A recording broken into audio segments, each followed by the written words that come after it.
Seguinte, galera, a gente vai estudar agora a cura da filha da mulher cananeia. E um detalhe importante aqui: as duas aulas anteriores basicamente têm o mesmo contexto e estão inseridas dentro do mesmo capítulo, que é Mateus capítulo 15. Então a gente vai estudar esse milagre aqui que é muito interessante. A gente não tem como falar desse milagre, né, sem a gente estudar também a região dos cananeus. E daqui a pouquinho então a gente vai dividir esse estudo em duas partes. Na primeira a gente vai entender quem são os cananeus, por que os discípulos ficaram tão indignados com essa mulher, e depois a gente vai fazer uma aplicação utilizando esses versículos aqui. E é o seguinte, galera, esse milagre então está em Mateus capítulo 15 e Marcos. Aqui, com base no texto, a gente vai ler o livro de Mateus. Eu não vou ler todos os versículos, mas eu vou ler os principais aqui para a gente entender o que aconteceu nesse milagre. Vamos lá. Então, saindo daquele lugar, então o lugar é do milagre anterior, que a gente já estudou. Saindo daquele lugar, Jesus se retirou para uma região. E que região que é essa que ele foi? A região de Tiro e de Sidom. Uma mulher cananeia, natural dali, ela veio até Jesus e ela veio gritando: Senhor, filho de Davi, tem misericórdia de mim. A minha filha está endemoniada e está sofrendo muito. Mas Jesus não lhe respondeu nada, não respondeu nenhuma palavra para essa mulher. Então os discípulos se aproximaram de Jesus e pediram para Jesus: Jesus, manda essa mulher embora, pois ela vem gritando atrás de nós. Aí Jesus respondeu para a mulher: eu fui enviado apenas às ovelhas perdidas de Israel. Então olha aqui, pessoal, só para a gente resumir esse texto aqui, ó. Jesus tinha acabado de finalizar um milagre que a gente já estudou na aula passada.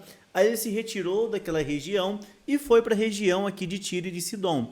Uma mulher cananita, ela viu que Jesus estava nessa região e ela foi correndo atrás de Jesus. E ela foi correndo gritando: Senhor, filho de Davi, tem misericórdia de mim. A minha filha está lá em casa e ela está endemoniada. E ela continuou falando isso incansavelmente. O que aconteceu? Jesus não respondeu palavra nenhuma a essa mulher.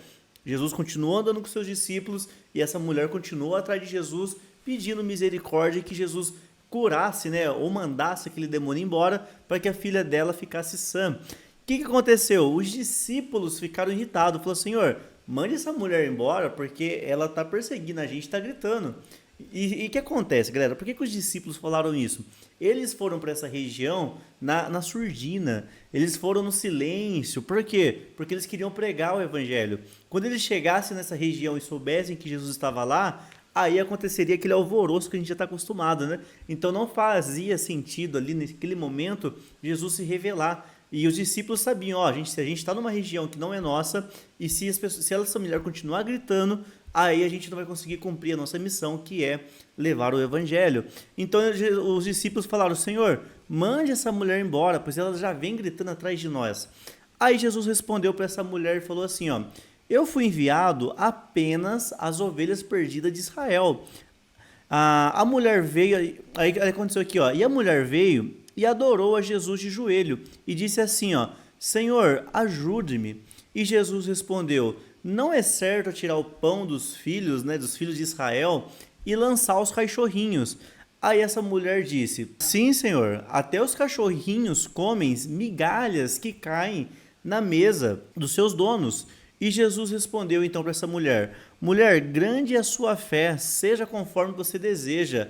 E naquele mesmo momento, naquele mesmo instante, a sua filha foi curada. Olha que interessante esse diálogo então. Jesus parou, ouviu essa mulher e falou para essa mulher assim, ó, exatamente isso, ó: não é certo, mulher, eu tirar o pão aqui, né, dos filhos de Israel e lançar os cachorrinhos. Aí essa mulher falou assim, ó: sim, senhor, eu compreendo perfeitamente isso, mas até os cachorrinhos, né, que ficam debaixo da mesa do seu senhor, eles comem as migalhas que caem, né, quando os donos deixam. Aí exatamente isso que Jesus falou, ó: mulher, grande é a sua fé, seja conforme você deseja então. E o demônio saiu da vida da filha dessa mulher imediatamente. Aqui eu tô lendo, galera, na versão NVI. Se você pegar uma outra versão aí, você vai ver que tem algumas palavrinhas, né, mais conhecidas. E esse mesmo acontecimento, ele acaba sendo narrado aqui em Marcos capítulo 7. Olha que legal, ó, só um diferencial, né? Aqui em Mateus, então, né, naquele mesmo instante a sua filha foi curada. Já o Marcos, ele fala assim, ó, naquele mesmo instante o demônio saiu da sua filha. E ela foi para casa, né? E quando ela chegou na sua casa, o que ela encontrou? A sua filha estava deitada na cama e o demônio já tinha saído da vida dessa moça. Então tem essas pequenas diferenças aqui entre o mesmo acontecimento narrado, né, com duas visões bem diferentes, né, que é Marcos e Mateus. Outro ponto importante aqui que Marcos, ele fala assim, ó, que existia um espírito imundo que ficava ali naquela mulher, né, na filha da mulher. Então, ó, ele veio e lançou os pés, ó, e a mulher era grega síria. Aqui é legal que ele até fala, né, que ela era uma mulher grega. E olha o que aconteceu aqui, pessoal, ó. Aqui eu quero só destacar um versículo aqui e a gente já vai avançar aqui para os estudos relacionados a esse milagre. Então, olha que aqui Marcos ele registra de forma diferente, ó. Versículo 27. E Jesus então respondeu: Deixe que os filhos comam até se fartar, pois não é correto tirar o pão dos filhos de Israel, e lançar os cachorrinhos. Aí ela respondeu: Sim, Senhor, mas até os cachorrinhos comem debaixo da mesa, né, dos seus senhores as migalhas que as crianças deixam cair. Então então Jesus disse para ela: por causa da sua resposta, da sua fé, você pode ir. O demônio já saiu da sua filha. Então, basicamente, galera, essa história é contada com essas duas pequenininhas diferenças aqui, mas o milagre em si é o que importa, né? É o seguinte, galera, vamos avançar aqui um pouco, ó. O contexto dessa história, então, basicamente é o contexto dos milagres anteriores. Jesus, então, ele estava sendo questionado pelos hipócritas farisaicos que tinham ali sobre por que os discípulos comiam e não lavavam as mãos. Então entra toda aquela conversa lá, que eu não vou entrar, pessoal, muito nesse assunto agora, depois vocês leiam aqui no material, porque lá no curso das parábolas eu já falei um pouco sobre isso, que é sobre a tradição dos anciões. Então o contexto, tanto é que é Mateus capítulo 15, ó, o contexto dessa parábola é justamente esse. Eles estavam questionando Jesus em relação ao porquê que os discípulos estavam comendo sem lavar as mãos, e Jesus vai lá e conversa com eles, explica tudo certinho, e fala, né, o que contamina o homem não é o que entra, mas é o que sai. E depois desse acontecimento, aí ele vai para essa região de Tiro e Sidom, é onde ocorre então esse milagre. Eu não vou explicar o contexto, galera, porque basicamente eu já expliquei isso lá nas aulas do outro curso, né, das parábolas, que a gente estuda sobre esse tema. Então o contexto é esse. Os escribas e anciões foram questionar Jesus e Jesus então explica um pouquinho sobre esse tema. E aqui, galera, eu coloquei para vocês, ó, um pouco sobre a estrutura desse milagre. Só que aí a gente vai focar agora por que eles odiavam tanto, os judeus odiavam tanto, né, esse povo aqui que era do povo de Sidom, povo de Tiro. É o seguinte, galera, para a gente entender aqui sobre os cananeus, a gente precisa voltar lá na Antiga Aliança e ver por que existe essa rivalidade tão grande entre os judeus e os cananeus.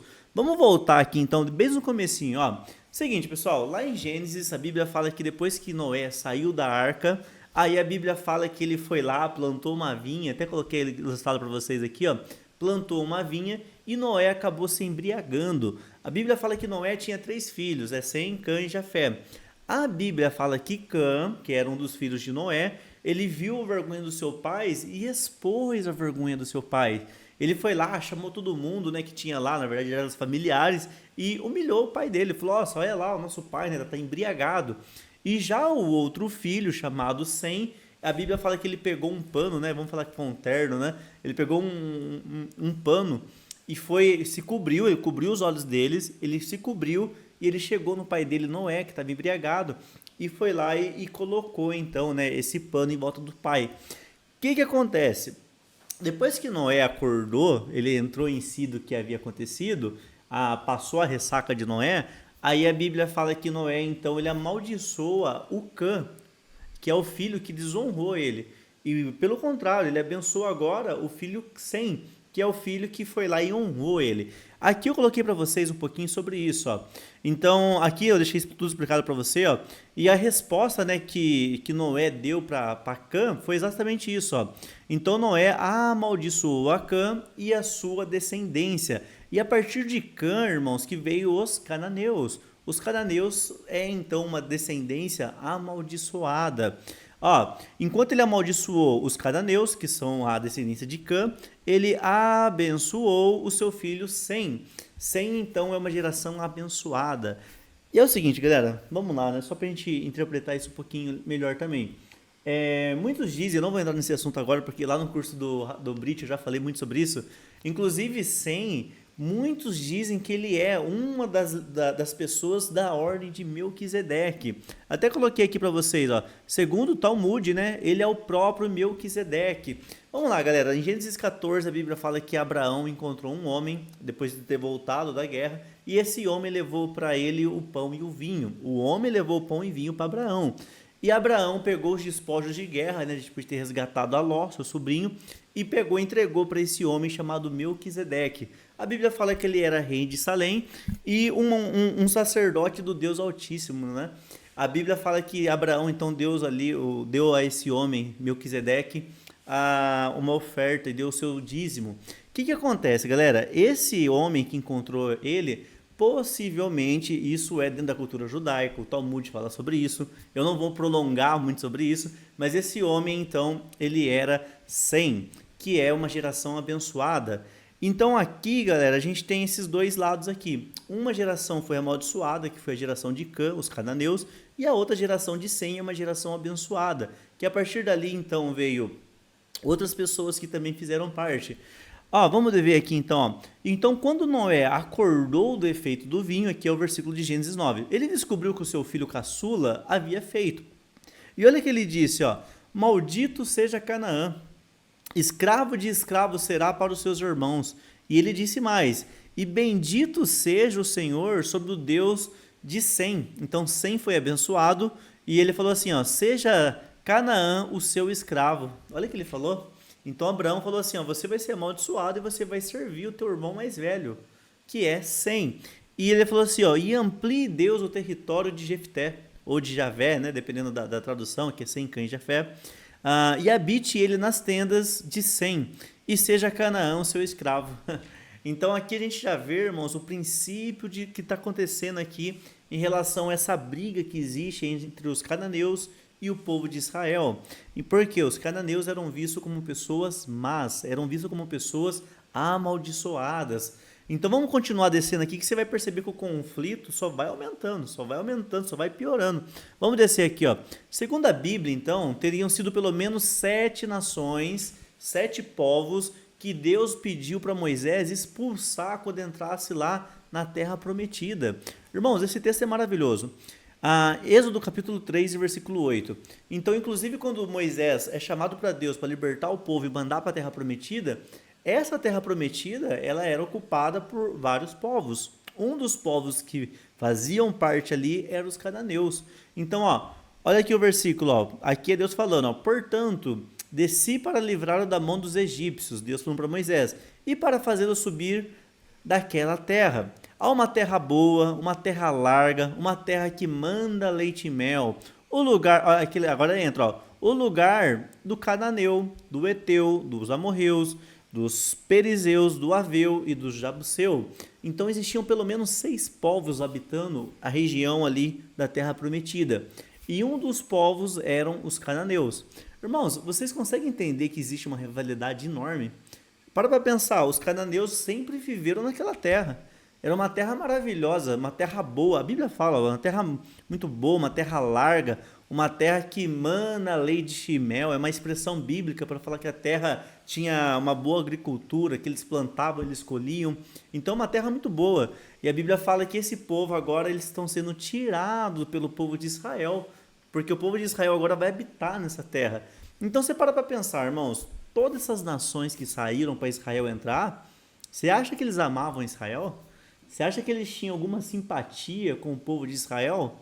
Irmãos, não tinha. O povo cananeu, eles sempre estavam em constante brigas e guerra contra o povo de Deus. Existem várias ocasiões na história, eu vou citar algumas para vocês aqui. Vamos descer aqui então. Os cananeus é um povo que foi expulso da sua própria terra, então eles odiavam o povo de Israel. Os cananeus, eles eram habitantes, né, da antiga Canaã, uma região que correspondente à atual Israel, né, nos territórios palestinos. Então aqui eu coloquei para vocês um pouquinho da informação, e eu peguei uma informação também, que eu achei bem legal, coloquei para vocês aqui, que é essa daqui, O Canaã, ele gerou Sidom, só para a gente entender de onde que vem esse Sidom, né? Então Canaã, ele gerou Sidom, que era o seu primogênito.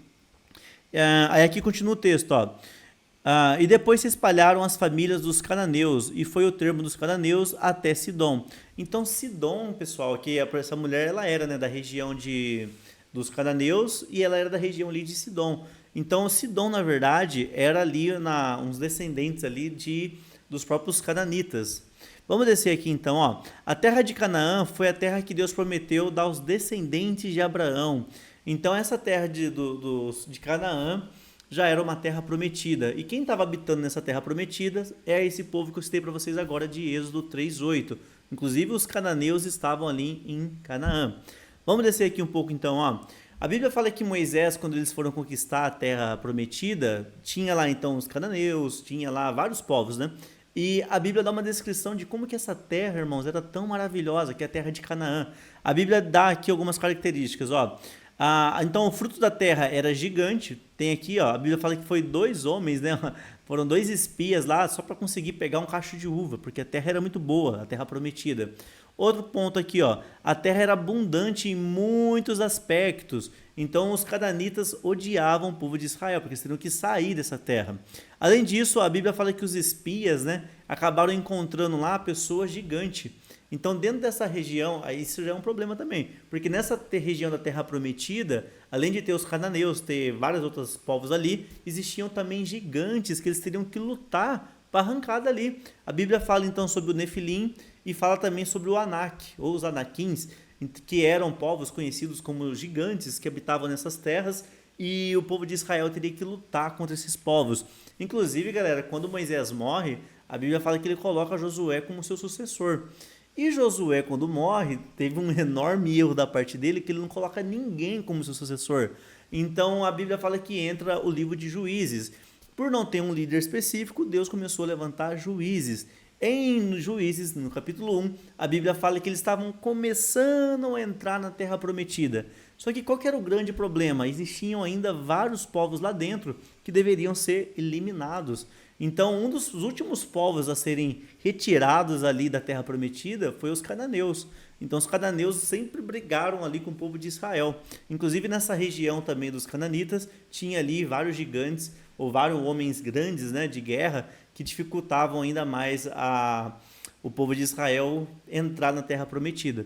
Vamos descer aqui então, ó. Aqui eu coloquei para vocês, ó. Tiro e Sidom. Jesus abandonou aquela mulher? É uma pergunta que as pessoas fazem, né? Galera, Jesus não abandonou aquela mulher. Eu até coloquei para vocês, ó. Eram cidades portuárias que ficavam ali, né, na próxima ao mar do Mediterrâneo. Em razão dessas cidades terem sido denunciadas em Ezequiel 30, 28, os judeus do primeiro século consideravam, né, de forma esse povo um povo literalmente perverso e mercenário e merecedores da ira divina. Então o que acontece, pessoal? Por que o povo judeu odiavam eles? Além de ter toda essa guerra, né, entre eles, eles odiavam, né, o povo de Israel, os cananeus. E o que acontece? Esse povo era um povo muito perverso. Era um povo que matava a sangue frio. Era um povo que estava em constante guerras contra o povo de Israel. Inclusive, os cananeus fizeram alianças com outros povos, como a Síria, para invadir Israel. Então, não era um povo que se encontrava. Por que eu estou passando todo esse background, né, pessoal? Falando de tudo isso do Antigo Testamento. Para vocês compreenderem o que aconteceu aqui no livro de Mateus, no livro de Marcos. Já vai ficar um pouco mais claro essas informações aqui, ó. Então, ao qualificar a mulher como cananeia, Mateus associou, né, de forma mais notória os inimigos pagãos de Israel. Então, o que acontece, galera? Essa mulher era literalmente uma inimiga do povo de Deus. Tanto é que os discípulos não tiveram dó nenhuma. Falaram, se a tua filha está endemoniada, que ela fique endemoniada lá. Porque os discípulos literalmente não tinham uma grande empatia pelos cananitas. E aqui eu vou colocar também mais uma observação, né? A comparação, então, com essa parte do cachorro. Irmãos, lendo nos dias de hoje, parece uma coisa muito absurda, né? Jesus falando dos cachorrinhos. Na verdade, pessoal, nos tempos bíblicos, os povos pagãos, os povos que não eram judeus, os gentios, era uma prática muito comum deles terem cachorro de estimação. Hoje no Brasil também, né? Tem os pais de pet, tio de pet, tem tudo hoje. A galera ama os pets. Então, lá no Antigo Testamento, aquele povo semita, principalmente os não-judeus, eles amavam os animais. E eles tinham os animais como se fossem animais domésticos mesmo, igual a gente tem. Então Jesus usou um exemplo justamente para essa mulher entender. O que Jesus estava dizendo, né? Não adianta eu tirar a comida dos nossos aqui para dar para os cachorrinhos.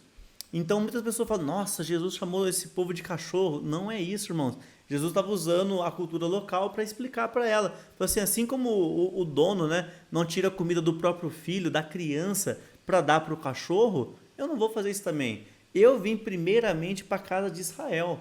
A Bíblia fala lá em Mateus capítulo 10 que Jesus ele veio para pregar para os perdidos da casa de Israel. Depois, posteriormente, a sua missão seria alcançar o mundo. Só que ele veio especificamente para atender as demandas do povo de Israel. E ele fala, não é lícito tirar do povo de Israel para atender as outras pessoas. E ele usa o comparativo do cão, né? E assim como um pai não tira a comida do filho para dar para o cachorrinho, então não faz sentido nenhum. Aí essa mulher, ela pega e fala assim, mas Senhor, até os cachorrinhos, eles comem as migalhas que as crianças vão comendo, que caem debaixo da mesa, os cachorrinhos comem. Então, irmãos, Jesus ficou literalmente doido, né, se que eu posso dizer, por essa resposta. A Bíblia fala que Jesus gostou da resposta dessa mulher. E Jesus fala, por causa dessa resposta que você está me dando, você já foi curado, tua filha já foi curada. Pode voltar para casa que já está sarada, não tem mais demônio nenhum lá. Então, a resposta que essa mulher deu para Jesus é uma resposta que, sinceramente, ele gostou muito e fez com que essa mulher conseguisse alcançar, então, o milagre dela, que era a expulsão ou a cura da sua filha. E aqui eu deixei para você todo um texto explicando que não era nada de ofensivo. Para o povo judeu, eles não tinham muito cachorro, animais domésticos. Tanto é que os judeus, né, os cães, eles eram considerados como impuros. Muitos judeus não tinham cães. Agora, né, nessa atualidade aqui, que judeus, né, têm cães, tudo, mas antigamente não tinha. Então aqui, chamar alguém de cão era literalmente um insulto, né, dependendo do caso. Então, essa mulher aí, né, ela recebeu a cura, a filha dela recebeu a cura justamente pelo ato de fé, as palavras certas que ela usou quando ela encontrou Jesus. E é o seguinte, galera, eu vou falar para vocês agora duas lições que a gente aprende que são valiosíssimas com esse milagre. A primeira lição, pessoal, é a gente conversar com a pessoa certa. Então essa mulher, olha que ela falou, Senhor Jesus, filho de Davi, tenha misericórdia de mim, a minha filha está endemoniada e está sofrendo muito. Então assim, irmãos, a gente aprende com essa mulher aqui que quando a gente conversa com a pessoa certa, que é o próprio Jesus, Jesus tem uma solução para nós. Então muitas pessoas acabam desabafando às vezes com um amigo, vizinho, enfim, né, parentes, e acabam esquecendo de conversar com aquele que pode resolver todos os problemas, que é o próprio Jesus. Irmãos, tem muitos problemas que eu tenho, né, eu conto para alguns amigos ou outro, só que os problemas principais, irmãos, eu só conto para Deus, porque quem pode resolver é só Ele. Então saiba com quem você vai compartilhar os teus problemas, saiba com quem você vai compartilhar coisas que são irresolvíveis, porque coisas que não podem ser resolvidas através de coisas humanas, não convém ficar compartilhando. Então, o que você faz? Ora para Deus. A Bíblia fala aqui que essa mulher, então, ela foi específica e ela foi falar para Deus. E o legal é que ela falou aqui, minha filha está sofrendo muito. Então, ela pegou e deu também uma justificativa. Falou, Senhor, eu só não quero que você cure ela por curar, mas ela está sofrendo muito. Então ela começou um diálogo ali com Jesus, até que ela foi literalmente, né, beneficiada por Jesus. Aqui eu coloquei então essa primeira lição, e a segunda lição, galera, é literalmente essa aqui, Qual é a resposta, né, que a gente tem dado para os nossos problemas? Então a Bíblia sempre vai dar alguns problemas para nós, e dependendo da resposta que a gente der, essa resposta pode agradar a Deus ou não. Então, assim, essa mulher chegou em Jesus e Jesus falou para ela, não é lícito, né, eu tirar dos meus filhos aqui para dar para você. E ela falou, e o próprio Jesus falou ali no texto de Marcos, né, assim como um pai também, né, não tira da comida do filho para dar para os cachorros, não é lícito que eu faça isso. Aí a Bíblia fala que essa mulher deu uma resposta para Jesus. Ela falou, Senhor, mas até os cachorrinhos, enquanto a criancinha está comendo ali, vai cair nas migalhinhas debaixo da mesa, os cachorrinhos também se alimentam.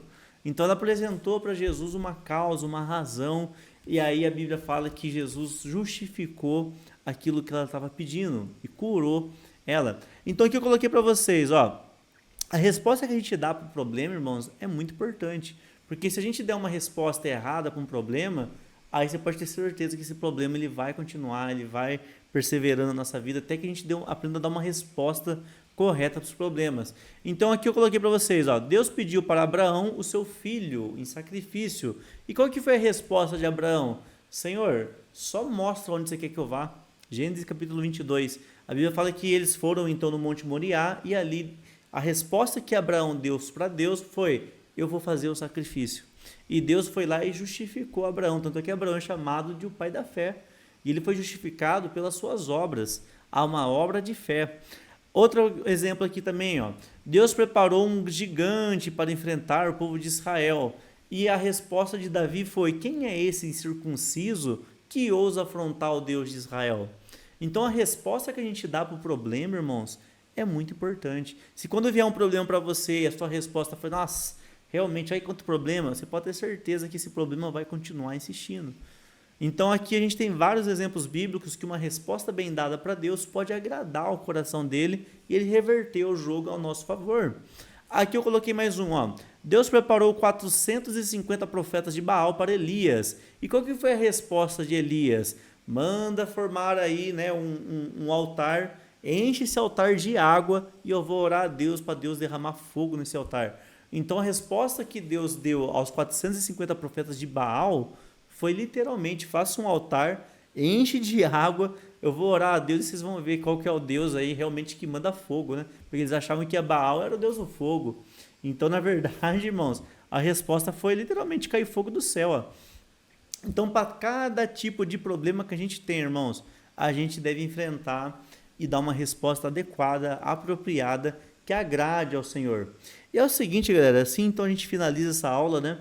Eu queria mais trazer essa meditação para vocês, né? Essas duas lições que a gente aprende. A primeira lição, então, é aprender a falar com as pessoas certas, não sair falando qualquer coisa para qualquer pessoa. E a segunda lição que a gente aprendeu também nessa aula é sobre dar uma resposta para aquilo que Deus está nos colocando. Seja um problema, seja uma bênção, a resposta que a gente der vai ditar o direcionamento que Deus vai nos guiar. E é o seguinte, pessoal, a gente se encontra então na próxima aula, onde a gente vai estudar sobre a segunda multiplicação dos pães e peixes, beleza? Até lá e tchau, tchau.